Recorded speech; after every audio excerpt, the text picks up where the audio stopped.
Hello, hello, hello. Welcome back to the Nurse Niche Podcast. I'm your host, Sean. Holy crap, my podcast is on iTunes. It's like a life-changing experience, while at the same time, it's really not that important, exciting, or unique. You'd be surprised how easy it is to get a podcast up on iTunes.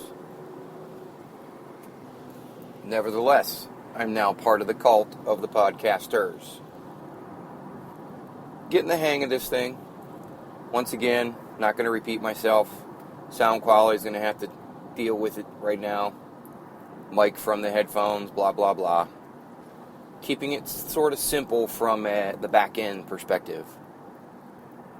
If you found me on iTunes or Spreaker or SoundCloud, thanks for listening. My random ramblings are all about nursing, everything that has to do with nursing, from the start to finish. Whether you're thinking about going into nursing school, currently a student, waiting to get to nursing school, graduating, starting your program, starting your career, blah, blah, blah, blah, blah, blah. This is for you. I have been a nurse for greater than a decade. Worked mostly in critical care. Spent a short whiff of time in an office. Whoa, never do that again. And short whiff of time working in the OR. Have great respect for everyone that works in an office and anyone that works in the OR, because that is definitely not for me. On my way to work as usual, trying to budget my time. Today's topic is about being patient. No, not the patient that you care for, but you yourself being patient. What the heck do I mean? Talking most specifically about new nurse orientation. You get out of school, you graduate, the excitement of I did it, I graduated, I'm ready to take on the world. This could be any kind of graduation. This can be diploma program. This could be LPN. This can be BSN, MSN, DNP, nurse anesthetist. Take your pick. Everyone has to go through an orientation process, and that orientation process involves everything from the employer level, system level nuances to actually learning how to do your job and do it effectively and safely. I think by now every nurse knows or learns or has learned or will learn that what you do as a student is very different than what you do in the real world. There's the student or school nurse environment, learning about nursing at the school level, and then walking over the line, graduating, and actually doing the job. I really wish there wasn't such a separation, but there is, because of just the nature of the beast. We unfortunately push people through school very quickly and churn out nurses very quickly because of the demand. Supply and demand, the nursing shortage, the amount of nurses retiring is superseding the amount of nurses that are entering the profession. We've all heard it. We've all read it. They're trying to whip us out as quick as possible. And during the churning and whipping process, there are certain things that are, I don't want to say missed, but are paused for a later date. Meaning that you're not going to get a lot of experience or see it a lot as a student. But once you become and graduate into the real world, you'll get it a lot. I think one of the reasons why we do this is to not overwhelm the student. We want the student to succeed. We want the student to pass their boards, because quite honestly, they can't work as a nurse or whatever role you're working for. You can't work that job unless you have that license. So, once again, school versus real world. But I ramble again. So, orientation. Ready to go.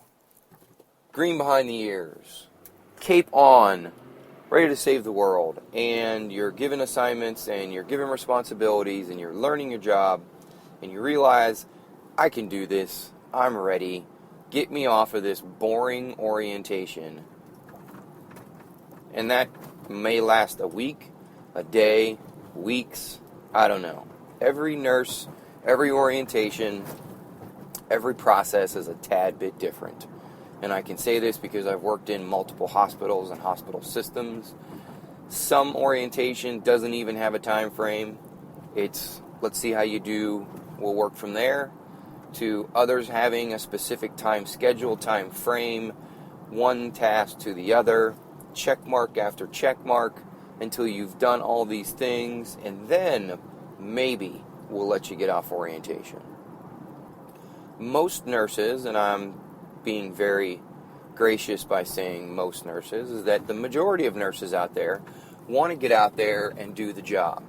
Orientation is, I don't know, let's call it a label. You're still on orientation. You're still learning.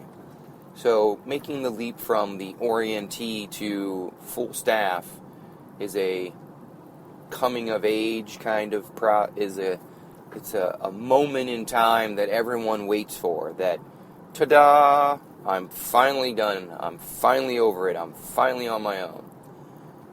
So we, in the best way I can describe it is, we try to rush that process. We try to get out on our own faster than sometimes we really should. The best part of the orientation process is that you have an immediate resource. You're going to make mistakes. You are going to come across things that you do not know about, know how to do, and that is what your preceptor is there for. Your preceptor is there to not only make sure that you're doing your job effectively and safely, but your preceptor is there for the 1%. The 1% of things that you're not going to be able to remember, anticipate, that you're going to need some help with. That experience is the best teacher. While we all want to do a good job, and we sometimes will rush through things, and yes, we do forget things. I know every single time that I was the new nurse, and every single time I was on orientation, I couldn't wait to get off orientation, because I thought I knew that I could do this. That, what do I need orientation for?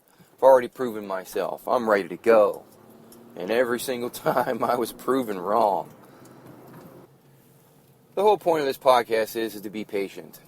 Enjoy the orientation process for what it's worth.